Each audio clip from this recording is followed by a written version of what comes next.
en fait, on va essayer de changer de yeux. On va zioter les choses autrement.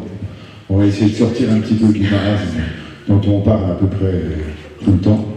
Ça, c'est ce que j'appelle le plan A. On est toujours en train de s'amuser à critiquer les choses, à regarder les choses de manière négative, et ainsi de suite. Je vais vous expliquer comment ça va arriver.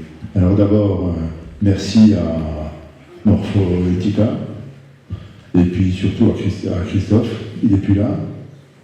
Non, il n'avait pas envie de m'entendre. Bon, tant pis pour lui. T'as trop entendu. On m'a déjà trop entendu, peut-être ça. Donc, de fil en aiguille, merci d'avoir organisé tout ça. Et puis, je sais bien que c'est toujours un gros boulot d'organiser. On a quand même beau dire ce qu'on veut, même si on n'est pas beaucoup, mais il reste des traces dans notre petite tête. On verra bien à la fin de mon diaporama ce qui se passe. S'il va rester assez de traces pour qu'on puisse aller plus loin. Alors, j'ai intitulé cet exposé « Ma vie 2.0 ».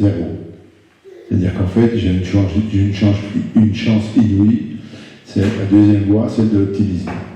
Donc c'est ce que je veux vous parler aujourd'hui, optimisme. L'optimisme, pourquoi? Parce que s'il y a eu ma vie .2, enfin 2.0, c'est qu'il y en a eu 1.0. Et la 1.0, elle s'est un peu mal terminée. J'ai fait comme certains ici, j'ai eu les déboires des tribunaux de commerce, des banquiers, et tout un tas de choses comme ça, qui fait que, par un moment, je me suis retrouvé tout seul devant l'auto, pour faire simple. Alors, si ici, on est à Béni-sur-Ouche 2023, 21 360, je me suis appris grâce à ça, grâce au fait que tout s'est cassé la gueule autour de moi, c'est ce qu'il faut se dire, hein, tout s'est cassé la gueule, et j'ai appris à regarder autrement. Je me suis dit, bon, c'est pas le tout, qu'est-ce que je fais? Excusez-moi l'expression, mais je bourre la gueule, je saute du pont, ou j'en tue un, ou je fais quoi? Donc, regardez les choses autrement. Et vous allez voir que c'est relativement simple. Ça existe, on sait faire, on peut faire. Hein. Et donc, le rendez-vous des lanceurs d'alerte, ou alerteurs, j'aime bien ce terme alerteur, en fait, alors, on ne sait pas comment, j'aurais voulu mettre un terme aussi féminin, puisque, bon, manifestement, j'ai un parterre de femmes aujourd'hui, quasiment, mais alertrice, ça vous va? Alerteuse? Ah, alors il faudrait que je le mette. Excusez-moi, je n'ai pas trouvé. Mais hier soir, je suis rentré tard, j'ai fait la fête. Comment et pourquoi devient-on alerteuse et alerteur? C'est une démarche en lien avec la biologie, parce qu'en fait, je me suis aperçu que tout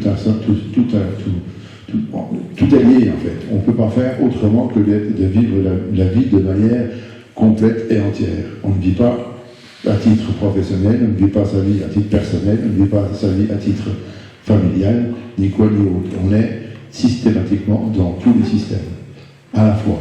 Tout se mélange. Et ça, on n'y peut rien. La vie est comme ça. Donc, il y a quelque chose de biologique là-dedans, et il ne faut surtout pas l'oublier. Alors, j'ai simplifié ça en nous disant, ne nous trompons pas de combat juste parce que nous n'avons pas voulu, ou nous n'osons pas poser la bonne question. Le problème, il est surtout là. C'est-à-dire que quand on se trompe de question, comment est-ce qu'on peut arriver à trouver une solution à un problème? C'est toujours un peu le même système. Si bien que, bon alors, pour vous dire, je fais partie d'une association, un PSU, et puis ça veut dire Association de promotion pour la santé universelle. En fait, c'est ça l'idée, c'est la notion de l'universalité, et bien évidemment de la santé, qui est aussi la notion de bien-être et de vivre ensemble. Vivre ensemble, ça me paraît une chose extrêmement importante. Si on ne sait pas vivre ensemble, comment est-ce qu'on peut faire pour créer quelque chose d'humain? Vivre ensemble, ça appartient à tout le monde. Les petits comme les grands, les enfants comme les vieux. Vous voyez, je suis un peu vieux, donc c'est normal, je m'occupe de ça aussi. Alors, qui suis-je? Bon, alors vous savez déjà mon nom, mon prénom, vous savez qu'on peut en faire des choses avec ça. Hein. Donc, dans l'aiguille, tout le monde ne s'en rappelle pas trop mal. Mais comme je dis, il y en a 36 millions en France, puisque le maire, moi au moins j'ai le titre à vie. Non pas comme certains. Et donc, du coup, j'ai eu la chance aussi de naître dans une petite ville de province, comme on dit quand on est parisien, qui va donner un très bel accent, que je cultive régulièrement. Je fais bien attention de ne pas changer l'accent. Hein. Faut pas déconner. Je suis franc-comtois du début jusqu'à la fin, même si aujourd'hui nous sommes en Bourgogne, quelque part la Franche-Comté est dans mon cœur. Et je suis né dans un petit village, enfin une petite ville de 12 000 habitants, que les vieux connaissent pour certains, qui s'appelle Lure. L-U-R-E, dans le 70. Ben, on ne connaissait pas, c'est pas où c'est, hein. Non, ben, c'est juste à côté de Vesoul. Tout le monde connaît Vesoul, n'est-ce pas, hein? Et donc, quand on habite à Lure, on peut être que Gay-Luron, on est d'accord, hein? Donc voilà, c'est peut-être d'aussi là que vient la notion d'optimisme. Quelque part, ça fait partie sûrement du personnage. Alors, il y a quelqu'un qui est né à Lure aussi bien avant moi, c'est-à-dire dans les années 1700, quelque chose, c'est Pierre-Joseph Desaux. En fait, c'est le début de la chirurgie. C'est lui qui a pensé la chirurgie moderne comme on la compte aujourd'hui. Et de fil en aiguille, je me suis aperçu, comme par hasard, que c'était un de mes aïeux. Donc, comment ça se fait que je suis revenu à la naturopathie? Il y a des fois, il y a des liens qui se passent comme ça, on ne sait pas trop comment, ni pourquoi. Mais on pourra sûrement y revenir plus tard. Donc, mais encore, je vous ai affiché ma tronche, parce qu'on ne sait jamais. Là, c'était pendant le voyage que j'ai fait sur Paris. Et donc, voilà, je suis évidemment divorcé. Quand on passe sous les caudales, les fourches caudales du tribunal de commerce et ainsi de suite, évidemment, il faut bien trouver un fautif. Le fautif, c'est qui? C'est forcément le père. Il y a des standards comme ça dans la société. Il faut faire attention aux standards. Apprenons à lire ce qui se passe autour de nous. C'est un peu notre souci. Mon père de 3 enfants, qui m'ont fait 4 petits-enfants, spoliés par la justice commerciale, comme je l'ai dit, je suis devenu alerteur par conviction à travers le domaine de la santé. En fait, en ayant des soucis de justice commerciale, je me suis, comme tout le monde, intéressé à ce qui se passe dans ce domaine. Mais avant, je n'étais pas au courant, comme tout le monde. En fait, c'est ça la vraie problématique, c'est ça la notion de la biologie, c'est que quelque part, on ne s'intéresse pas qu'à ce qui nous touche. Tant qu'on n'est pas malade, on s'en fout. C'est les autres qui sont malades. Donc on ne va pas s'intéresser à savoir comment se passe le système. C'est pas vraiment le problème. Donc tant qu'on n'est pas touché, c'est normal. Donc on a déjà un des fondements premiers de ce qui est la PNEI, la psychoneuro-endocrino-immunologie, dont vous avez déjà quelques écrits là-dessus. Et puis c'est aussi le petit livre que j'ai écrit là-dessus. Et cette PNEI, en fait, c'est ce qui va concrétiser tout ce que nous vivons tous les jours. Tous les jours, nous sommes, et nous gagnons, et nous travaillons, et nous pensons à travers la PNEI, la psychoneuro-endocrino-immunologie, que je vais vous détailler un peu plus tard. Donc, dites-leur que l'on s'aime, c'est pour moi la phrase la plus importante. Parce qu'en fait, ça veut dire quoi? C'est dans un sens et dans un autre. Hein, on s'aime, donc c'est tous dans tous les sens, et ça veut dire qu'il n'y a pas de ségrégation, il n'y a pas de comment dire, distorsion entre l'un et l'autre, juste on s'aime, mais il faut le dire, et c'est pas si simple. Et puis surtout, c'est difficilement compréhensible, comment le dire pour tous dans tous les domaines. Donc on vient de vivre une petite histoire avec, à propos de ce pauvre bonhomme qui ne vit pas comme tout le monde, qui ne pense pas comme tout le monde à l'extérieur de cette salle. Ok, mais on l'aime quand même. C'est ça la problématique, c'est qu'on l'aime quand même. Et c'est pas si simple de le vivre tous les jours, on vient de le voir. Donc voilà, alors pour faire connaître ce qu'est la PNEI, j'ai fait plusieurs actions. Donc j'ai déjà commencé par une marche sur Paris. Au mois de juin, j'ai fait Dijon-Paris en 11 jours pour rencontrer un petit peu les gens, pour voir un petit peu comment ça se passe. On était une petite bande, hein, on n'est pas parti beaucoup, on est arrivé encore moins, puisqu'en fait, je suis arrivé tout seul à Dijon. Bon, je n'ai pas trop de chance. Les gens qui devaient m'accueillir, la dame qui devait m'organiser un truc là-bas, à sa maman était morte cette semaine-là. Enfin bon, là, il y a eu des circonstances, mais n'empêche. Je suis installé sous la statue que certains connaissent peut-être. Ça vous parle? Non, vous ne connaissez pas? C'est Lamarck. Lamarck, c'est le pendant de Darwin, français, qui nous a parlé de l'évolution, mais de manière plus complète. Donc c'était pour ça que je me suis arrêté là-bas. Donc j'ai fait aussi le forum, un forum sur la... Bon, elle ne s'est pas arrêtée, elle n'a pas voulu, bon, mais tant pis. Donc j'ai fait un forum sur la PNEI à Dijon l'année dernière, au mois de septembre, où où j'ai reçu des gens, stop, ah, je ne veux pas. Bon, pas comme ça, tant pis. Donc, j'ai organisé ça avec, comment dire, à la force du poignet, comme on dit, puis avec mes petits deniers sonnants et trébuchants, pour essayer de faire comprendre un petit peu les tenants et les aboutissants de cette fameuse PNEI, avec des gens, on va dire, quelque part, pas comme moi, c'est-à-dire, vous avez vu, je ne vous ai pas dit, je suis docteur, je suis chirurgien, je suis ceci, je suis cela, comprenez, moi je ne suis rien. J'ai la chance et l'honneur de dire je ne suis rien. Ça veut tout dire et rien dire. Quelque part, ça nous laisse complètement libres. C'est-à-dire, en fait, on est dans un carcan dès l'instant qu'on va un petit peu trop longtemps à l'école. On a quelque chose à défendre. Vous allez voir, on va comprendre plus tard. Donc, c'est ce qui nous donne un petit peu la liberté de poser. Et de penser autrement. Parce qu'en fait, l'idée, c'est de penser autrement. De voir les choses autrement. L'optimisme, c'est quelque chose qu'on n'a pas forcément de manière constante dans son raisonnement. Mais c'est simplement parce qu'on a la liberté de l'être optimiste. Et quand on y regarde bien, qu'est-ce qui nous rend pessimiste? Sinon, la société. C'est la société qui nous détruit notre optimisme. N'oublions pas que nous sommes aujourd'hui, la 80 millième à peu près, hein. Je n'ai pas été compté, j'ai une vraie vente jusqu'à la dernière, mais on peut dire la 80 millième génération d'Homo sapiens sur Terre, capitale d'homoïdés. Donc pour en arriver aujourd'hui à ce que nous sommes ici, en train de discuter avec nos outils technologiques, la lumière, les phares, le phare de la caméra, nos outils informatiques et autres, c'est juste parce qu'on a été très optimistes.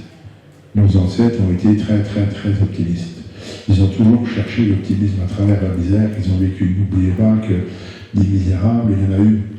Hein, on a fait des films là-dessus, on n'a pas oublié non plus de faire des choses sur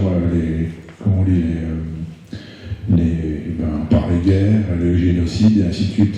Il fallait traverser tout ça. Et tout ça, en fait, c'est parce que génétiquement, on a quelque chose qui nous pousse à être optimiste. Donc si vous êtes pessimiste, ça veut dire que quelque part, vous écoutez peut-être un petit peu trop, comment il s'appelle le truc là, ça finit par TV, mais je ne sais plus, enfin bon, voilà, c'est que... Ah non, ça se dit pas, ça se dit pas, on t'a dégoûté, ça, c'est pas possible.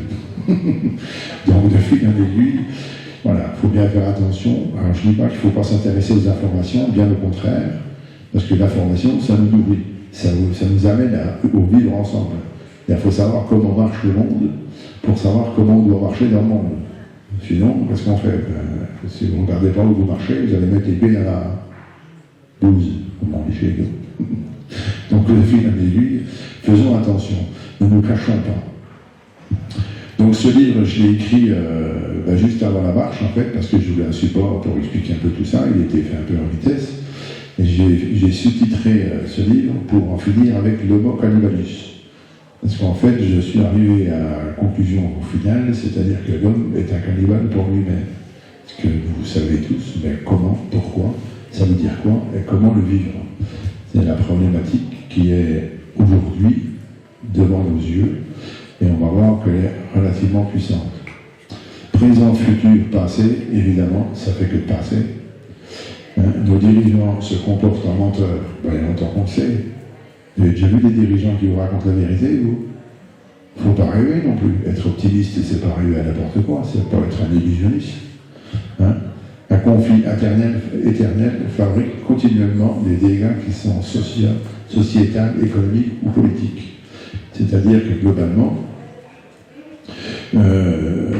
tout dysfonctionne. Alors moi je pose une question toute simple, à qui la faute? C'est ce qu'on va essayer de découvrir, et je dis toujours en état actuel des connaissances. Pour une bonne et simple raison, c'est que tous les jours la technique, la science, les révélations sur le comportement humain et autres existent. Tous les jours. Je vous garantis que c'est un vrai travail de se rendre compte de ce qui se passe autour de ça. Donc le monde est à nous, on est tous d'accord, n'est-ce pas? Dès l'instant qu'on est en vie, le monde est à nous. Chacun va y mettre sa dimension. Et pour ça, il va y avoir un état des lieux, qu'on va faire ou qu'on ne va pas faire, bien ou pas bien. Ensuite de ça, avoir une topographie temporelle, c'est-à-dire justement À quel niveau? On va s'apercevoir vite que la notion de l'homo sapiens est importante, c'est-à-dire que dans notre vie, quand on est à 20 ans, on ne voit pas les choses de la même manière qu'à 60 ans. Comme par hasard, c'est bizarre. Donc il y a quelque chose de temporel, tant dans notre vie que dans les successions de vie. C'est-à-dire que quelque part, dans les histoires, on va toujours retrouver les mêmes dysfonctionnements, les mêmes conclusions qui sont tirées ici ou là. On l'a vu avant-hier avec l'excellente intervenante qui s'appelle Marion Sigaud, merci, c'est gentil. Vous me suivez, c'est gentil. Vous avez vu? C'est des petits pièges comme ça, faites gaffe. Hein. Donc, Marion Sigaud, effectivement, elle nous a fait un excellent reportage, une conférence là-dessus, nous disant qu'en fait, voilà, celui 14, c'était le même bordel que maintenant. Quoi. Donc, il n'y a rien de changé. Donc, regarder les choses de manière temporelle, c'est extrêmement intéressant, dans le sens où, quelque part, on peut voir l'évolution de l'Homo sapiens. Et on s'aperçoit que dans cette évolution, il y a toujours un conflit perpétuel. Quoi qu'on fasse, on est toujours en train de se taper sur la gueule. Pourquoi? Question à la bête, mais pourquoi? Donc sortir du piège, ça veut dire quoi? Une simple histoire de biologie. Pourquoi pas? Pourquoi pas? Alerteur, donc alerteuse, bien évidemment, tous ok, toujours le même constat. On voit bien qu'on a toujours le même constat, c'est-à-dire que nos ancêtres ont déjà dit ce qu'on disait, ou ce qu'on dit aujourd'hui, et ainsi de suite. Il y a une succession de choses comme ça. Pour autant, on suppose qu'il y a un espoir, donc de l'optimisme. Et donc le monde est à nous, oui, à condition de le regarder dans le bon sens, de se poser les bonnes questions et d'agir consciemment. Et puis surtout d'agir d'abord, parce que c'est clair que c'est facile de ne pas agir, de rester chez soi, d'attendre que ça se passe. Ce sera bien, ils se débrouilleront plus tard. C'est leur problème. C'est ce qu'on entend dire assez régulièrement, principalement sur un dossier que je connais un peu pas trop mal, qui s'appelle le dérèglement climatique, qu'il y en a qui appellent le réchauffement climatique, puisque non, c'est pas un réchauffement, c'est surtout un dérèglement climatique qu'on a vu hier avec les tempêtes. Donc, d'ailleurs, à ce sujet-là, je saluerai Claude Glorius, que vous connaissez sûrement pas. Il est mort le 23 mars de cette année, donc il y a très peu de temps, 91 ans. Ce monsieur, il nous a fait une petite conférence à Besançon, puisqu'il est né à Besançon. Alors, comme quoi, vous voyez, tout mène à tout, à condition de savoir en sortir, comme je dis. Hein. Ce papy, à 72 ans, il nous a dit, donc il y a 20 ans, justement, il nous a dit, bon, ben voilà, moi je ne veux pas voir ce qui se passe, mais je vais vous dire ce qui va se passer. Donc il nous a fait voir un petit peu tous les dérèglements climatiques qui allaient se mettre en place. En fait, vous les retrouvez dans le film d'Al Gore, qui s'appelle La vérité qui dérange. Vous l'avez sûrement vu. Il y a déjà un certain temps, on parle du dérèglement climatique, et ainsi de suite. Et donc c'est tous ces travaux. Alors, si ça vous intéresse, j'ai refait un petit texte là-dessus que vous pouvez trouver sur mon blog. Et donc, ce monsieur nous fait son petit speech, et en fait, il est de Besançon. Tiens, c'est bizarre, encore un de Besançon. C'est rigolo, hein. Ils sont tous de Besançon. Les bons sont tous de Besançon.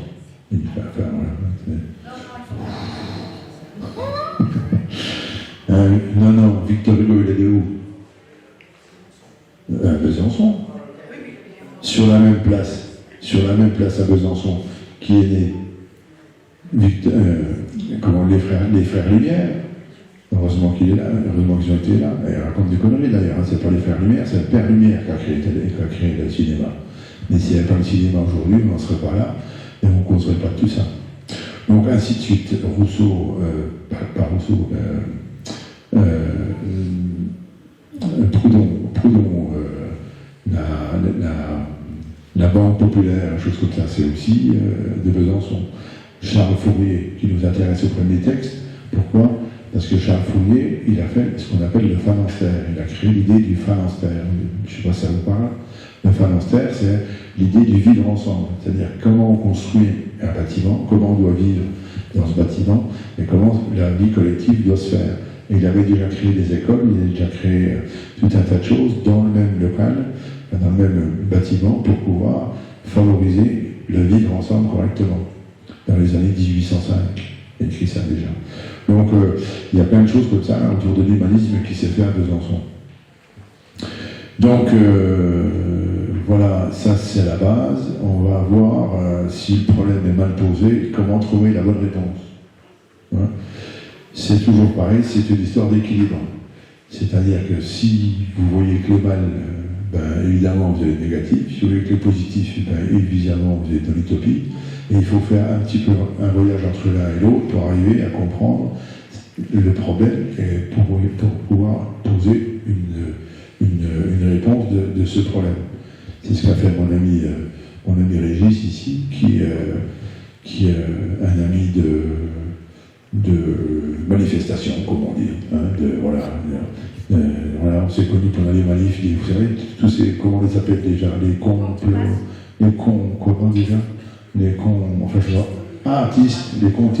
conquistadors. Alors, on est là. Donc, on est autour des conquistadors, on est d'accord. On voit bien qu'au début, on était les comploteurs, les complotistes, et puis maintenant, on est quasiment les conquistadors, puisqu'en fait, plus ça va, plus on nous dit qu'on a raison. On avait à peu près tout vu, tout compris. Mais bon, pourquoi? Parce qu'on avait posé la question autrement. N'est-ce pas, Régis? Alors voilà, changer de lunettes. Hein, dans l'évolution, comprendre l'histoire, ça veut dire quoi? Changer de lunettes. Qu'est-ce qui se passe dans notre tête? Comment ça se passe? Et comment on a évolué? L'idée, elle est là. Métissage des espèces et autres partages. C'est ce qu'on nous dit à l'école. On nous dit que les situations, enfin que les homoïdés se sont succédés. On donne des dates, et ainsi de suite, tout va bien. Il y a eu le mot érectus avant nous, il y a eu le mot mandélectant, l'alice, et ainsi de suite, dialysos, enfin tout ça, toutes ces successions d'homoïdés. Et en fait, c'est pas vrai. En fait, on s'aperçoit que toutes ces idées, tous ces hommes ont vécu ensemble. Toutes ces formes d'hommes ont vécu ensemble. Il y a eu du partage à ce moment-là. Alors la question que je me suis posée, question à la con, vous avez remarqué, je suis toujours en train de me poser des questions un peu bêtes. Je me dis, tiens, comment ça se fait qu'il n'y a plus que l'homo sapiens à la tête? Qu'est-ce que c'est que cette histoire-là? Alors quand on commence à discuter de ça, on fait un peu un tour chez Darwin, puis on regarde chez Lamarck, puis on se dit, bon, qu'est-ce qui se passe? Alors, en fait, il s'est monté un peuple, tout simplement. Un peuple constitué tout le monde du vivant, qui constitue tout le monde du vivant, avec nos cellules, nos gènes, notre ADN, et ainsi de suite. Donc tout ça, toutes nos capacités physiques, psychiques, émotionnelles et autres sont passées sous ces fourches caudales de cette évolution. Donc tout le monde est construit pareil, on n'a pas trop le choix. On s'aperçoit qu'un homme est un homme, qu'il soit d'un bout de la Terre ou de l'autre bout de la Terre, c'est le même. Quand même, il y a quelque chose d'assez extraordinaire dans ce domaine. Alors il y a des croisements qui ont eu lieu entre les différentes populations d'homoïdés. Il y a environ 150 000 ans par là autour, parce que ça évolue toujours un peu en ce moment. Hein. Il y a beaucoup de recherches dans ce domaine, et on est en train de s'apercevoir d'abord qu'il y a eu beaucoup plus d'homoïdés qu'on croit, et les homoïdés, en fait, on est entre 40 et 60. Il y a des homoïdés où on n'avait aucune trace, sinon dans le domaine de l'ADN, dans les recherches de l'ADN. Par contre, physiquement, sur le terrain, les archéologues n'ont jamais trouvé la trace de ces hommes. Donc il y a bien un ensemble de constructions qui s'est fait sur un nombre d'années relativement long. Et nos gènes s'en souviennent, puisqu'en fait on retrouve tout ça dans notre ADN. Donc la science est très importante dans ce domaine et nous amène des choses qui nous amènent à penser notre histoire différemment. Et c'est ce qu'on appelle la psychologie évolutive, est largement responsable de nos actions. C'est ça en fait l'idée de la PNEI, c'est-à-dire le P, c'est ça, c'est la psychologie évolutive.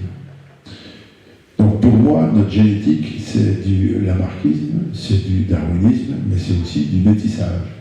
C'est-à-dire qu'on s'est amélioré physiquement par, comme nous l'a dit Darwin, c'est-à-dire par la fonction.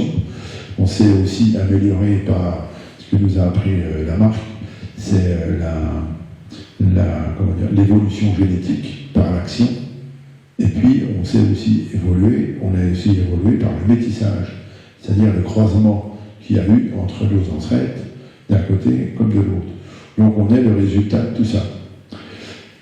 Et nos gènes, nous tous, toute notre histoire est basée là-dessus. Donc quand on commence à penser, il faut d'abord s'intéresser à ça. Avec quoi pense-t-on? Qu'est-ce qui fait qu'on va penser comme ça? Donc, il y a une histoire d'ADN, c'est-à-dire l'Homo sapiens, il est constitué de, par exemple, j'ai cité un exemple ici, mais ça aurait pu être un autre, hein, un Néandertal, Lusonésien, Flores, Erectus, Habilis, Australopithèque, plus on ne sait pas trop, et puis le résultat de l'opération, à quel pourcentage.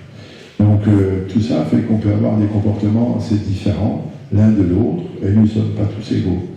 Et ce qui peut faire que, globalement, notre civilisation, elle va évoluer par rapport à ça.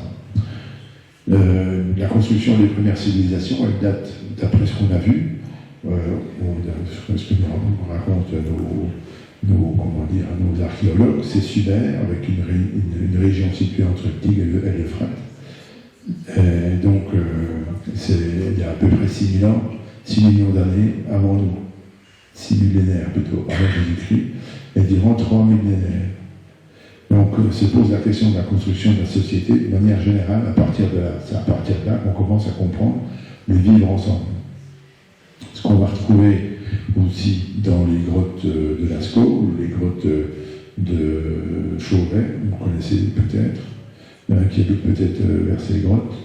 Donc c'est super intéressant d'aller voir, parce qu'en fait on s'aperçoit que globalement il y a des choses on ne sait pas faire. Comment ont-ils fait? Ils ont dessiné dans des grottes noires, il faisait noir, il n'y a pas de lumière dans le fond de la grotte. À 800 mètres dans le fond de la grotte, il n'y a pas de couleur. Hein. Donc ils dessinent, ils n'ont pas de recul, ils ont ceci, cela, c'est toutes des choses dans les facsimilés, quand ils ont refait le facsimilé, aussi bien dans l'une ou l'autre des deux grottes, qui a été très difficile à faire. Par exemple, à Lascaux, faire le dos d'un certain animal, une espèce de lion, on va dire, mais pour trouver le bout de charbon qui part du nez, qui va jusqu'au bout de la queue, d'un geste, sans brouillon, savez-vous combien on a mis de temps? Il a fallu faire 17 mois de recherche pour arriver à trouver le bout de charbon. C'était fort. Et nous, on a des outils, nous, on a des ingénieurs, on a des ordinateurs, on a des trucs, on a des machins, des bazars, des bidules, on est d'accord. Hein. Puis on a de l'électricité. Eux, ils n'avaient pas tout ça. Ils savaient faire un dos d'un trait avec le même bout de charbon. Donc ils étaient aussi malins que nous, si ce n'est pas plus. La preuve en est, c'est qu'il y a des dessins qui sont faits dans la grotte où il n'y a quasiment pas de recul. Pour autant, il n'y a pas de problème de prospective au niveau du recul. C'est-à-dire que nous, dans notre grotte facsimilée, on est en retrait, donc on voit le dessin complet. Eux, ils sont le nez sur la paroi et ils font quand même le dessin complet. Et il n'y a pas de problème de proportion entre le début et la fin. Comment ont-ils fait?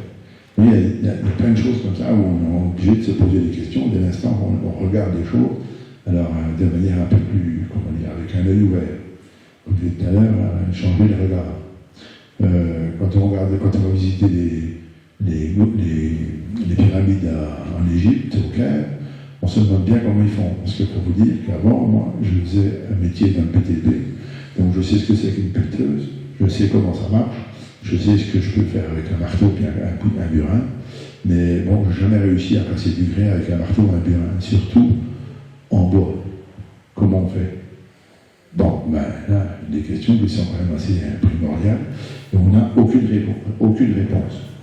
Donc méfions-nous un peu de ce qu'on nous dit, soyons un peu suspects à ce qu'on nous dit. C'est comme ça qu'on se retrouve en manif, parce qu'on est suspect. Ouais, c'est un peu ça en fait. On fait gaffe à ce qu'on nous dit, qu'est-ce qu'on nous raconte. Ils ont trouvé ça où?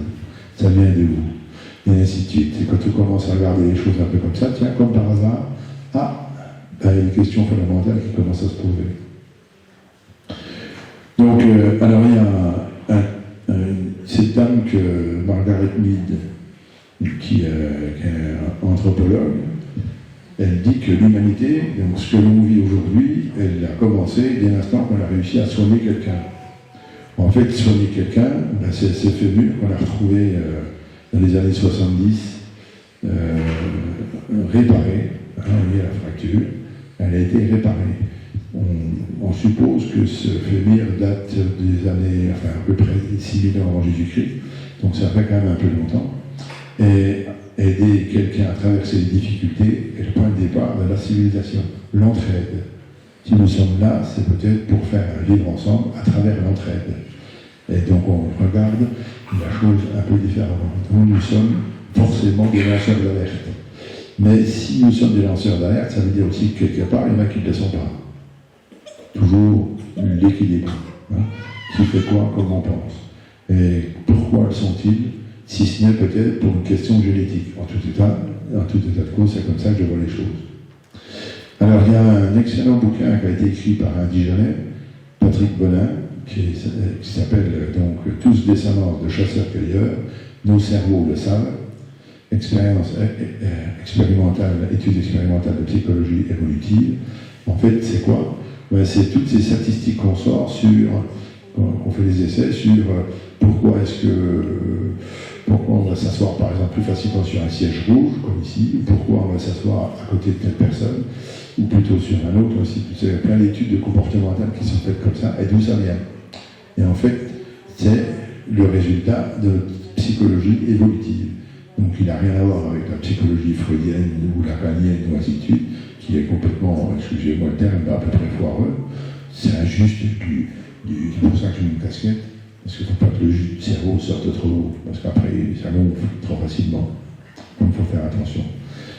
Réfléchir c'est bien, mais il ne faut pas trop en faire. Donc la psychologie évolutive, plus la neurobiologie et l'hormonobiologie, on voit bien que c'est le départ de la construction de l'Homo sapiens. On ne peut pas se déroger de ce qu'on est au niveau matière, et on ne peut pas non plus se déroger de ce qu'on est aussi au niveau de nos habitudes évolutives. Donc l'ensemble crée un système qu'on appelle, à travers la PNI, l'immunologie adaptative. En fait, c'est comme ça qu'on va pouvoir s'adapter, continuer à vivre, et bien sûr, continuer à vivre ensemble. Parce que l'idée, c'est ça. Nous ne sommes pas individuels, nous ne sommes que les outils collectifs. À partir de là, nous sommes tous des héritiers d'une extraordinaire histoire collective. C'est ça l'important. 7 millions d'années pour conquérir la planète. Combien on va en mettre pour la détruire si on joue pas, si on continue pas dans le bon sens. Les gènes, c'est une fascinante machine à remonter le temps grâce à l'étude de l'ADN de nos ancêtres aussi loin qu'ils soient. Donc, comme vous l'avez sûrement compris, je suis un lecteur un petit peu en retrait par rapport au système d'aujourd'hui, c'est-à-dire qu'on donne une puissance phénoménale à l'Homo sapiens du moment, temporel, c'est-à-dire on se pense au-dessus du monde, on se pense au-dessus du monde animal, évidemment au niveau du monde végétal, et on domine la matière à tel point qu'on fait des machines un petit peu dans tous les sens. Donc c'est dans ce sens qu'on voit les choses aujourd'hui. Mais c'est une vision. Il ne faut pas oublier qu'on peut changer le regard. Donc on doit, qu'est-ce qu'on doit à notre histoire personnelle et notre histoire collective. C'est du moins ce qui m'intéresse. C'est comme ça que je vois les choses. Ceci étant, il y a une réelle distorsion génétique, comportementale, valeur, puissance, besoin, ainsi de suite, de l'un à l'autre. Et donc on s'aperçoit que les populations modernes d'origine européenne et asiatique partagent en moyenne de 1 à 4% de leur génome avec celui des néandertaliens. Donc tout ça fait que de fil en aiguille, on ne peut pas être égaux. Donc s'il y a des lanceurs d'alerte, c'est normal. Si nous sommes des alerteurs, des alerteuses, eh ben, il n'y a rien d'anormal. Tout ça, c'est tout à fait normal. L'Homo sapiens doit se domestiquer, c'est-à-dire comprendre son évolution, domination collective, domestication collective, approche biologique, support de la domestication sociale et sanitaire. C'est-à-dire que quelque part, dès l'instant qu'on oublie ces paramètres, évidemment, il va y avoir distorsion, une création de réalité qui n'est pas cohérente. Et on doit revenir sur des notions assez cohérentes par rapport à ce qu'on vit et ce qu'on voit. Donc tout ça, ça nous amène aux fondamentaux du comportement de l'Homo sapiens sous l'œil de la PNI. En résumé, sens du monde qui l'entoure, comment fonctionne le monde, le cosmos, les croyances, les fantasmes. Vous êtes tous posé cette question à un moment ou à l'autre de vos vies. À 20 ans, vous avez telle réponse, à 40, vous en avez d'autres, à 60 encore, et puis j'ai pas expérimenté celle à 80, mais je pense que ça va pas être les mêmes non plus. Donc on va toujours avoir une vision temporalisée de notre position dans le monde total. Donc ça c'est. Après on a un sens du contrôle, c'est-à-dire qu'on cherche toujours inlassablement à dominer, mais toujours avoir plus. L'homo sapiens cherche toujours à avoir plus, il veut du plus beau, il veut du plus cher, il veut du plus ceci, plus cela, machin, et ainsi de suite. Et les mécanismes de perversion en sont issus. Puisqu'en fait, quelque part, il y a toujours un moment où on va être plus fort que l'autre. Donc on va rentrer forcément en conflit avec le plus faible. Donc le plus faible a besoin du plus fort, et le plus fort a besoin du plus faible. Il y a une continuité entre les deux, c'est pour ça que quelque part, on doit tous être amoureux l'un de l'autre, on n'a pas le choix. Et ce sont les valeurs de la vie commune, puisqu'en fait, quelque part, comme je vous l'ai dit tout à l'heure, on ne peut pas faire autrement, on ne sait pas vivre autrement qu'en groupe. Nous sommes des gens sociaux. L'homo sapiens est social. Dans le sens du contrôle, on a encore le sens individuel, bien évidemment, puisqu'en fait, quelque part, c'est moi, je, vous avez tous fait ça, on l'a tous fait. Nos enfants commencent par ça, moi, je. À quoi sert ce que je fais? C'est des questions fondamentales. Il y a un moment, on est toujours en train de se poser des questions. On fait quoi quand on est là? On est tout simplement en train de se positionner dans le système social. À quoi je sers dans le système social? À quoi je sers pour les autres? À quoi je sers avec les autres? Quelles sont les valeurs personnelles? Ça, c'est... D'abord, on n'a plus de pile. Et ben voilà. On va continuer sans pile. On va faire dépiler. Donc, ceci étant, voilà, les outils modernes, c'est bien, mais il faut avoir le bon chargeur. Excusez-moi, j'ai pas le bon chargeur. Il est là. Il est là, tu vois. Non, c'est... Mais peut-être sur ton ordi. Il est branché, oui, il est branché. Oui. Le chargeur est branché, mais par contre, il ne charge pas assez. Je pense que le projecteur prend beaucoup d'intensité, donc du coup, la pile n'a pas tenu. C'est la première fois que ça m'arrive. Bon, ben voilà, on est comme ça. Donc on va continuer comme ça. Donc vous avez vu, donc de fil en aiguille, donc ce qu'il faut que je vous dise surtout, c'est que l'homo sapiens, dans ses fondements, qu'est-ce qu'il a? Eh bien, il a la peur. La vraie problématique, c'est la peur. Dans ces fondements principaux, on a toujours, quelque part, un moment, la peur de la survie, bien évidemment, la peur de ne pas être connu dans la société de manière générale, la peur de ne pas avoir, de ne pas posséder, et puis la peur de ne pas pouvoir procréer. Donc tout ça, c'est des fondements pour mon compte, enfin pour ce que je vois par rapport à la PNUI, et c'est ce que j'ai écrit dans mon bouquin, c'est ça.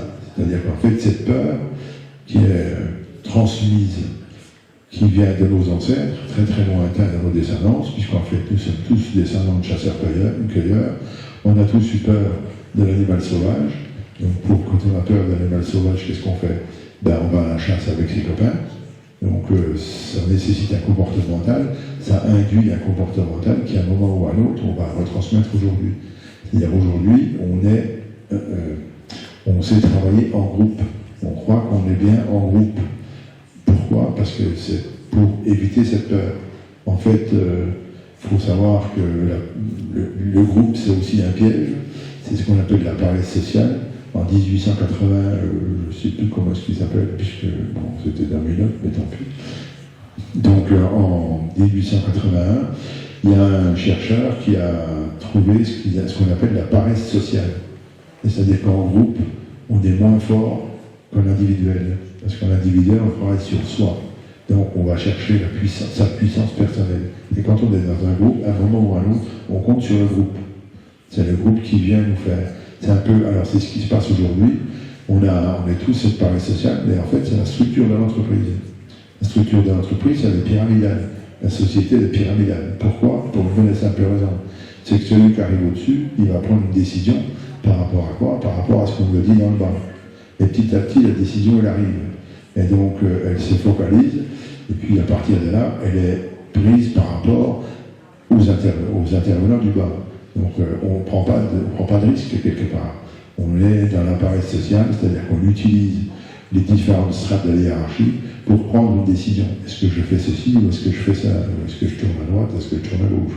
Et ainsi de suite. Et regardez nos fonctions. Au niveau institution, elles sont toutes basées comme ça. C'est-à-dire que quelque part, il n'y a jamais une fonction, enfin quelqu'un qui arrive avec une idée. Ça ne marche pas. C'est toujours un système qui fait que l'idée arrive au-dessus. Hein, c'est pour ça que la société est montée avec l'Assemblée nationale, des choses comme ça. C'est-à-dire que quelque part, on entérine des fonctionnements, des idées de principe, des idées ceci, et puis hop, à la fin, allez, on prend celle-là. Maintenant, on prend celle-là, c'est quoi? Ça représente aussi une certaine faiblesse de l'individu, c'est-à-dire qu'on ne s'implique pas dans la division. Résultat, enfin dans la décision. Résultat de l'opération, on a forcément une société, quelque part, un peu foireuse, parce qu'elle n'a pas, elle n'a pas le jus de l'individu. Elle a tout simplement les notions ponctuelles d'un ensemble de raisonnements. Donc le lanceur d'alerte, c'est là où il est important, c'est-à-dire que quelque part, lui, il vient avec une idée à la base. Et on dit bien, une idée, elle est partagée par quelques-uns au début, puis de plus en plus, et après on dit, ben oui, c'est évident. Vous avez tous entendu cette chose-là. Donc en fait, dans tous les combats, on arrive à cette vision. C'est-à-dire que l'appareil social est extrêmement important. Mais en fait, quand on regarde, l'appareil social, elle date de tellement longtemps. Pourquoi? Parce qu'on comptait sur le groupe pour aller à la chasse. On comptait aussi sur le groupe pour être défendu. Hein, la notion du foyer, les chasseurs-cueilleurs, la notion du foyer, il faut quand même savoir que nos ancêtres, bon, ils n'avaient pas de système de la pilule, ils n'avaient pas la pilule, des choses comme ça, donc on ne sait pas trop bien comment ça se passait avec tout ça. Donc de fil en aiguille, il y avait des protections à mettre en place, et courir quand on est enceinte, c'est pas forcément simple. Donc forcément, c'était dans un système protégé. Donc il y avait 2 zones, déjà d'office. Il y avait la zone, enfin 3 même. Il y avait la zone d'une commune, où on vivait ensemble, la zone du cueillage, où c'était une zone protégée, et puis ensuite il y avait la zone complètement libre, où là on allait chasser. Mais pour chasser, il fallait aller en groupe. Et on voit bien qu'on est construit dans cette notion de groupe aujourd'hui, c'est-à-dire qu'on ne sait pas vivre tout seul. Et on a peur de vivre tout seul. Le problème, c'est qu'en fait, on a peur de vivre tout seul. Donc, avoir des idées, ça dérange. C'est clair qu'aujourd'hui, arriver avec une idée neuve et dire on va manifester, ben, c'est pas si simple. Parce qu'on en a à 90% à côté qui disent c'est qui ceux-là? C'est les complotistes, les comploteurs, et ainsi de suite. Avant que l'idée arrive à sortir, éventuellement, dans le cadre de la vaccination ou du masque, comme Régis a causé, on est arrivé à la bonne résolution, mais c'était pas si simple. Ensuite, une chose aussi qu'il faut considérer, c'est la notion, comme je disais, de l'optimisme. Et je pense que quelque part, c'est aussi ce qui peut nous amener à un certain optimisme, tout ça. Parce que quelque part, dans nos fonctionnements, dans nos fonctions basiques, eh bien, on a une fonction qui est l'optimisme. Quelque part, on doit être optimiste. Et je suis assez d'accord de dire qu'aujourd'hui, on vit une période extraordinaire. Je dis toujours, on vit une période extraordinaire. En ce moment, c'est extraordinaire, c'est vrai, on a une période extraordinaire, vous n'êtes pas d'accord? Il y a le réchauffement climatique, il y a les désaccords, on va dire les désaccords politiques, économiques au niveau et social, bien évidemment. Il y a le système sanitaire, on ne sait pas trop comment il va. Le système économique, on n'en parle plus, enfin ainsi de suite. Donc on vit une période extraordinaire, il faut dire ce qui est. On a l'informatique qui nous embête comme aujourd'hui. On a bientôt aussi l'IA, l'intelligence artificielle, qui va nous dire comment on cause, comment on doit faire ceci, comment on doit faire cela, et ainsi de suite. Il paraît que les profs sont très contents de l'IA. Parce qu'en fait, les élèves, ils font tout avec ça, comme ça on n'en parle plus, quoi. Donc il faut un copier-coller de ce qui se passe avec l'IA, et l'affaire est faite. Et donc, il paraît que ça va aller encore plus loin. Ce qui est extraordinaire, c'est que l'IA, il y a même des gens qui sont dans la création de l'intelligence artificielle qui disent stop, on va trop vite, parce qu'on ne sait pas comment ça va finir. C'est extraordinaire quand même. On est à la limite du développement. Mais le développement, c'est quand même nous qu'on a fait. Donc, quand on critique la société, quelque part, il faut aussi qu'on se regarde. C'est-à-dire comment est-ce qu'on a fait nos choix, comment est-ce qu'on a simplement voté, comment est-ce qu'on va voter tous les jours avec notre carte de crédit. C'est toujours pareil, quand on achète, on donne une information à un système. Donc on va de plus en plus dans tout ça. Donc le plus en plus, c'est quoi? C'est la voiture de plus en plus grosse, hein, c'est la consommation dans tous les sens de plus en plus gros, l'écran de télévision de plus en plus gros, et ainsi de suite. Ça, c'est des fonctions impératives de l'homo sapiens. Je dis impératives parce qu'en fait, c'est très très difficile de s'en sortir. Même pour ceux qui se disent en décroissance, c'est aussi difficile. C'est même quelque part assez pernicieux, même dans un sens. Donc, revoir les choses dans ce sens-là, c'est assez difficile parce que revoir les choses, la vie comme on la vit par l'intermédiaire de ces fondamentaux de la PNEI, et bien, résultat de l'opération, on est embêté dans tous les sens. C'est-à-dire qu'il faut qu'on perde une part de personnalité. Alors la PNEI, revenons-y, la psychoneuroendocrinologie, ça vient de quoi? Ça vient tout simplement de recherche scientifique. Ça ne tombe pas du... Je ne sais pas inventer, hein. C'est pas moi je n'invente jamais rien. Je ne sais pas faire, c'est pas mon boulot. Moi j'y regarde, je bouquine, je cherche, puis je fais des croisements de tout ce que je fais. Et en fait, la PNEI, c'est la suite d'un certain docteur Bourguignon, né à Dijon. Mais à Dijon, on ne posait pas la question, c'est pas la peine, personne ne connaît. Ou alors s'ils connaissent, c'est qu'ils me connaissent. Parce qu'ils se sont fait, n'est-ce pas, Régis, ils se sont fait bassiner pendant des jours et des jours avec ce fameux Roger Guillemin, né à Dijon, prix Nobel de médecine en 1977. Qu'est-ce qu'il a trouvé? Les neurotransmetteurs. Et qu'est-ce qu'il a trouvé? Avec quoi il a trouvé ça? Avec le problème des règles chez les femmes. Donc je dis, toutes les femmes devraient connaître ce monsieur. Alors j'embête le monde, hein, mais vous ne posez pas la question à votre tubie, mais il ne connaît pas, hein, c'est même pas la peine. C'est-à-dire qu'en fait, quelque part, on est en train, par cette PNEI, de faire le lien entre la psyché et le physique. Ce qui se passe dans le ventre, ce qui se passe dans la tête. Qu'est-ce que c'est que la gestion du stress? En fait, c'est comme ça qu'il a commencé. Hein, l'absence de règles, l'aménorrhée chez les femmes, c'est quoi? C'est un problème de stress. Donc le stress, c'est quoi? C'est comment est la vie, comment est l'environnement, et à partir de là, on va commencer à comprendre un petit peu les tenants et les aboutissants de tout ce qui se passe autour de la vie.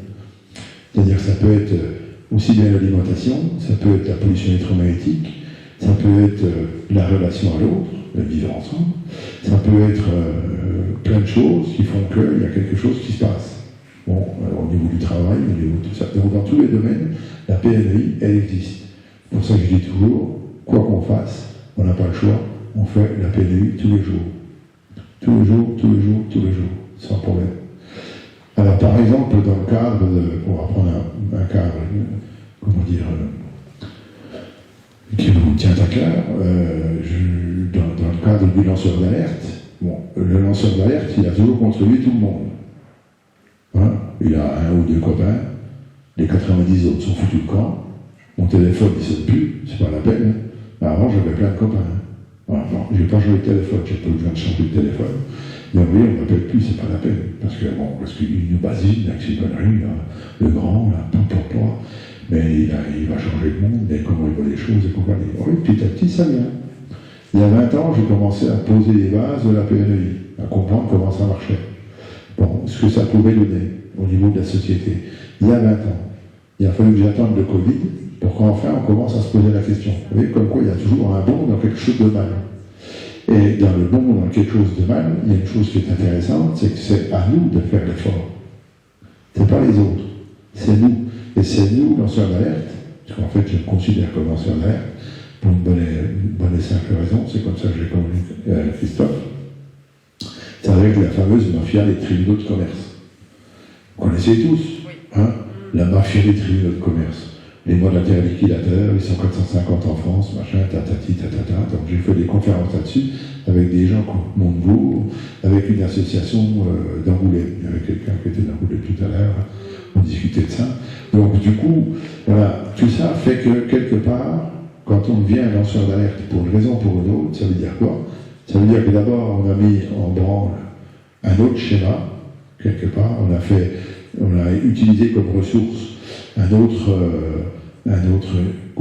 autre construction de notre ADN qui fait qu'on va pouvoir avoir le courage de le faire. Et c'est ça la problématique, le courage de le faire. C'est-à-dire qu'on devrait être reconnu en tant que tel. On va beaucoup plus loin, mais ok, d'accord, on a un combat, mais on a tous chacun son combat, mais il y a un moment, il faut se dire, ok, le combat, il est comment? Il est dans quelle structure? Il va fonctionner comment? On voit tout de suite des dysfonctionnements entre les services sociaux et la justice. Quand on regarde dans les tribunaux de commerce, c'est exactement la même chose. On a la chambre de commerce, pourtant, qui sait faire, la chambre artisanale, les résultats de l'opération, c'est eux qui devraient tout gérer. On a le tribunal de commerce, et puis à partir de là, on s'aperçoit qu'il y a un dysfonctionnement. Et comme par hasard, en France, quand vous portez plainte, puis que vous avez un jugement au tribunal de commerce, vous voulez faire appel, à partir du moment où vous faites appel, c'est encore pire, c'est-à-dire que vous êtes 90% balayé.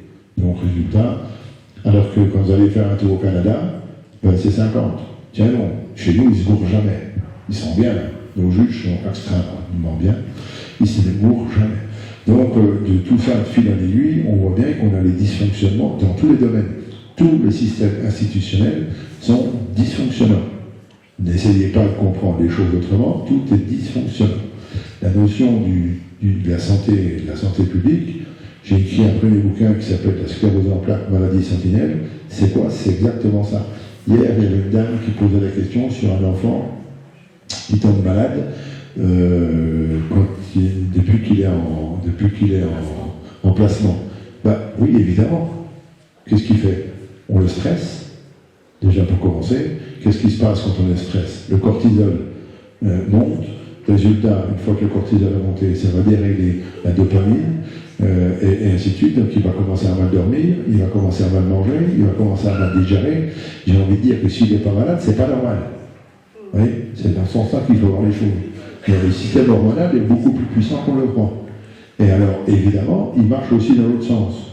C'est-à-dire que quand vous avez la puissance de faire, ou l'intelligence, ou l'effort, de faire attention à ce que vous mangez, de faire attention à comment vous bougez, de faire attention à comment vous protégez les autres, vous ne fréquentez pas n'importe qui, n'importe comment et tout, comme par hasard, vous êtes bien mieux en forme. Et quand vous êtes bien mieux en forme, évidemment, c'est bien plus facile d'aller voir un juge que d'être un juge ou de rencontrer un gendarme ou n'importe quoi, expliquer les histoires. Quand vous êtes bien dans votre tête, pas trop excité, ni quoi ni autre. Parce qu'en fait, quand on parle de la PNUI, on parle aussi forcément des perturbateurs endocriniens. Qu'est-ce qu'un perturbateur endocrinien? C'est quelque chose qui vous perturbe les systèmes hormonaux. Et résultat de l'opération, si vous êtes excité parce que ceci ou parce que cela, si vous êtes par exemple, vous avez bu un peu trop d'alcool, on est d'accord de dire que ça excite. Et que vous allez délirer, vous allez raconter des conneries. Par contre, si vous prenez de l'aspartame, ça, non, on n'en parle pas. Mais pour autant, c'est un excitant, au même point qu'un alcool. Donc, il y a des tas de choses comme ça qu'il faut voir. Donc, l'histoire de la PNUI, c'est aussi des histoires d'alimentation, et c'est aussi des histoires, là, au fond, du comportement et comment on va agir dans la société.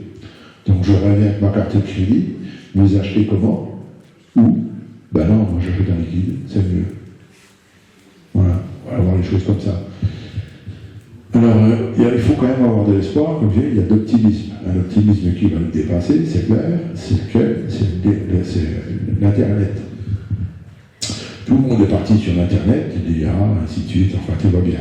Sauf que tout ça, ça tient à 8 minutes.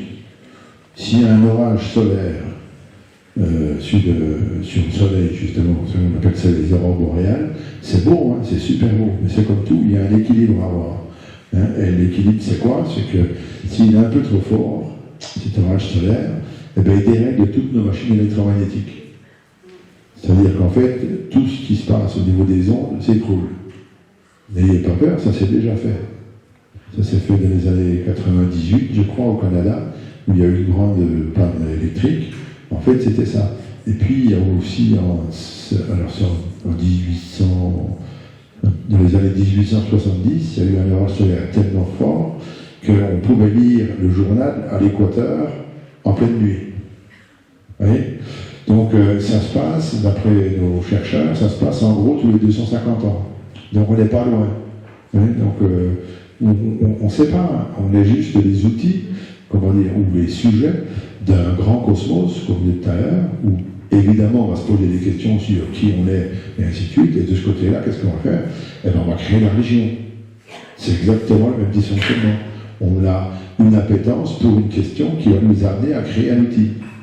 Toujours pareil. Hein, on a créé la roue comme ça, je suppose, surtout quand j'étais pas là. Hein, donc, mais globalement, on s'est dit, tiens, comment ça pourrait peut-être servir à quelque chose, ce truc rond. Donc, de fil en aiguille, on va toujours créer par rapport à ce qu'on a besoin. Mais ce qu'on a comme besoin, c'est quoi? C'est des choses en rapport avec la peur, le pouvoir, la procréation et vivre ensemble. L'amour de soi, en fait. Hein, c'est toujours la même problématique. On va toujours tourner là autour. Donc, chaque fois que vous avez quelqu'un en face de vous, comme un juge ou un gendarme ou un assureur ou même un mécano auto par exemple, c'est simplement parce que ben, vous êtes de la matière première pour lui. Il y en a un, il va vous facturer des pièces de service dans la voiture, et puis l'autre, il va vous phagocyter avec une histoire de loi ou autre, mais c'est toujours le même problème. On est toujours quelque part de la matière du système, d'un système. Et donc, il faut faire bien attention à ça, parce qu'en fait, en étant bien conscient de ça, ça veut dire que chacun va avoir son intérêt. Donc, ce qu'on va voir, nous, comme intérêt, c'est pas le même que celui d'en face. Il va falloir coïncider les deux, faire coïncider les deux.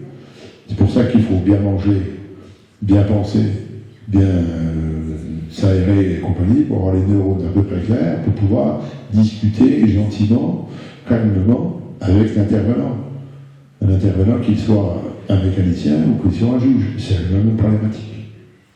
Donc, il y a toutes ces choses-là qui jouent dans notre société, ces histoires de comportement. Et les comportements, ils sont facilement compréhensibles par l'intermédiaire des neurotransmetteurs.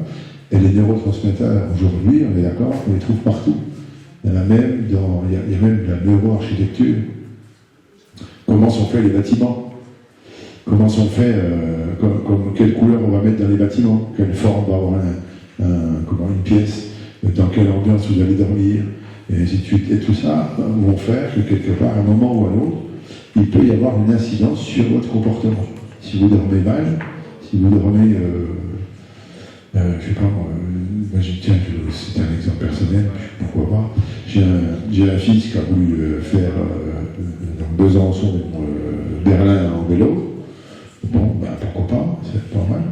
Sauf qu'il s'est arrêté à Prague, et il a voulu trouver un petit boulot, il a trouvé un petit boulot de veilleur de nuit. Et puis il a trouvé une chambre en colocation, parce qu'il n'avait pas trop d'argent, machin, enfin bon. Les résultats, cette chambre en question, elle était sur les travaux du métro du coin. Donc, puis à Prague, là-bas, ça travaille samedi, dimanche, jour de fête et compagnie, on s'en fout. Hein. Donc, mon fils en question, donc, il travaillait pas, il travaillait la nuit, il essayait de dormir le soir, enfin la journée, au pied du chantier. Résultat de l'opération, 3 semaines après, c'était fini. Alors on va pas dire me chercher. Voilà. Mais bon, quand j'ai vu la situation, j'ai dit oui, c'est normal.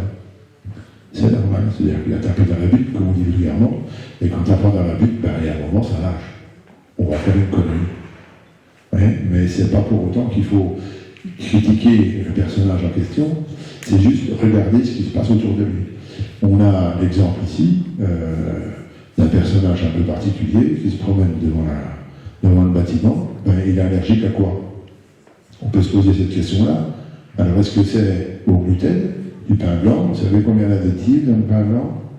La baguette française, il y a combien d'additifs dedans? Ça a l'air de rien, mais il y a 27 additifs, dont du gluten chimique. Pourquoi? Parce qu'il faut panifier plus facilement. Parce qu'il faut, enfin ainsi de suite, il y a tout un tas d'outils, y compris de l'aluminium, qui est dans le pain blanc, pour que ce soit plus facile à panifier. Mais vous pouvez très bien être allergique à l'aluminium. Qu'est-ce qui se passe dans un coca? On ne sait pas ce qu'il y a dans le coca. Nos jeunes aujourd'hui se promènent, qu'est-ce que vous faites? Moi, en tant que naturopathe, les gens viennent me voir, qu'est-ce que vous buvez? Ben oui, je bois, oui, évidemment, je bois. Vous buvez quoi? Ben, du coca. Et puis de l'eau. Ah ben non, bon, l'eau. Ben évidemment, mais quand on sait ce que c'est que l'eau, il faut quand même savoir, c'est quelque part, c'est 99% de la constitution d'un corps humain. 99%. C'est-à-dire que sur 100 molécules, il y en a 99% que c'est de l'eau. On ne s'en rend pas compte, mais n'empêche que dans l'eau, il se passe plein de choses, dont les perturbateurs endocriniens au robinet. Ça, on n'en parle pas quand on parle de bassine, hein, parce que ça dérange trop, là, il ne faut pas trop mélanger. Non, mais attends, il va où celui-là? Il cherche mais c'est quoi? Il a vu la Lune, quoi, ou la Vierge, je ne sais quoi. Mais non, c'est pas compliqué. Il faut juste regarder ce qui se passe, puis changer un peu de créneau, dire tiens, voilà, puis écouter un peu les gens, les alerteurs d'alerte, enfin les lanceurs d'alerte, des alerteurs et alerteuses, qui, eux, regardent les choses différemment. Et à partir de ce moment-là, on peut commencer à comprendre comment marche la fameuse bascule, vous savez, la loi. Hein. Le plus et le moins, sinon on ne s'en sort pas. Bon, je vais quand même laisser parler mon ami Régis, qui va nous parler de son expérience par rapport à ce qui s'est passé avec le Covid. Ok? Parce que ça aussi, c'est l'histoire de perturbateurs endocriniens. Merci Michel de passer la parole. Merci pour ton exposé. Donc moi je voulais vous parler un petit peu des masques quand ils ont commencé à imposer le masque un peu à tout le monde et surtout dans les écoles où ça a fait quand même des dégâts au niveau de la santé. Donc il y a eu donc une plainte qui a été déposée à ce sujet par l'association Réaction 19. Une plainte qui a été suivie de mesures, enfin d'enquêtes sur les effets du masque avec les oxymètres. Ils ont donc, les parents d'élèves se sont portés volontaires pour faire des mesures avec les oxymètres, le taux d'oxygène avant le port du masque et le taux d'oxygène après le port du masque à la fin de la journée. Ils se sont rendus compte que les élèves étaient en hypoxie et ça a résulté des comportements, des changements de comportement, de l'agitation, le manque de concentration.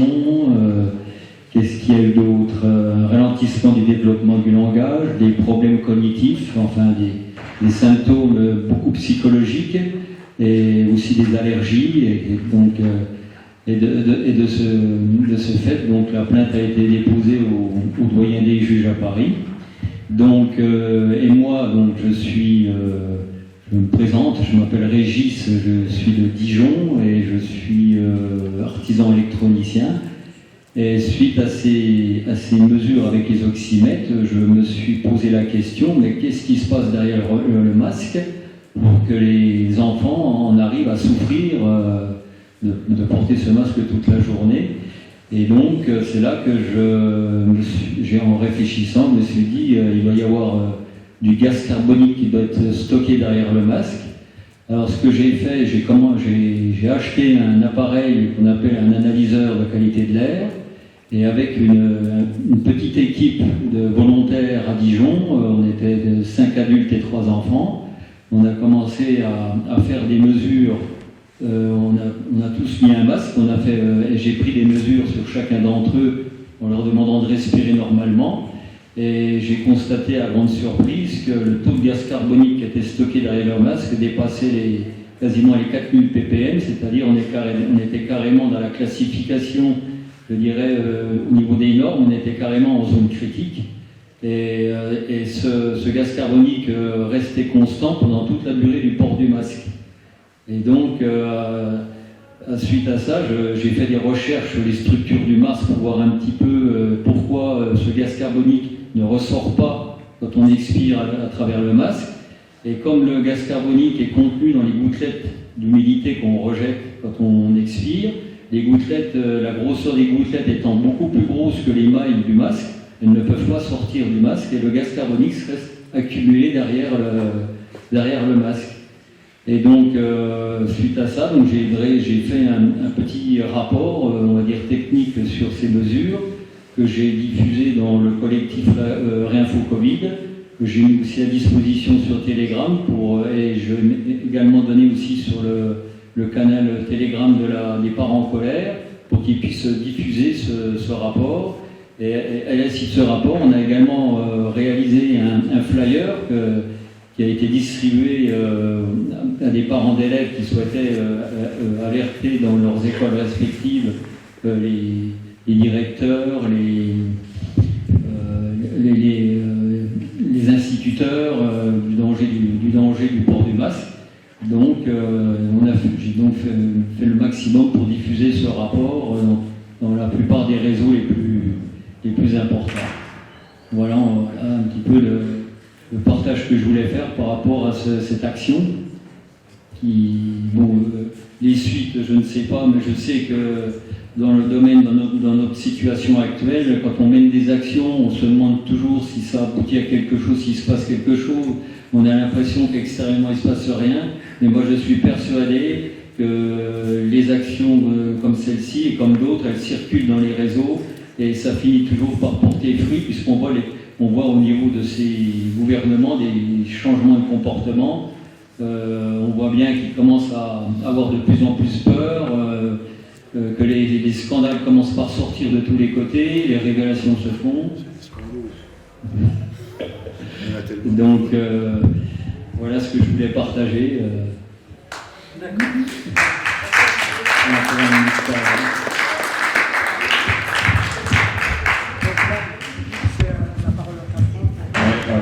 Je vais juste finir sur une observation, ce que j'appelle le syndrome de tromperie sociale. Ouais, c'est un truc un peu bizarre ça, mais ça correspond à tous, et on est tous aussi fautifs les uns que les autres là-dedans. Moi le premier. La société nous promet un résultat sur un investissement. C'est aussi le problème de la peur, c'est-à-dire que quelque part vous allez à l'école longtemps, parce que comme ça au moins vous êtes protégé, la société va bien vous rémunérer, vous aurez une position sociale importante, et résultat de l'opération, vous aurez la petite maison avec le portail automatique, la blonde à la maison, excusez-moi mesdames, mais quand même la fonction c'est quand même ça, quelque part, et puis ensuite de ça la piscine, et ainsi de suite. Donc vous êtes honoré par la société. Et on marche tous comme ça. Mais n'oubliez pas que ça commence d'abord à l'école, à la petite école, avec ce que j'appelle le bénéfice secondaire. T'as bien travaillé, ma fille? Oui, j'ai bien travaillé. Bon ben, viens boire ton chocolat. C'est une gentille fille. C'est comme ça que ça commence. On est tous aussi fautifs. Et qu'est-ce qu'on fait? On est tout content quand nos enfants passent l'école et ont un bac avec évidemment mention bien, voire très bien. Alors là, c'est faramineux. On fait la fête à la maison. Mais qu'est-ce que ça veut dire, ça? Ça veut dire que justement, on travaille sur cette récompense, sur ce besoin de récompense du système, et de fil en aiguille, on a inculqué à nos enfants un mode de fonctionnement qui est complètement pervers.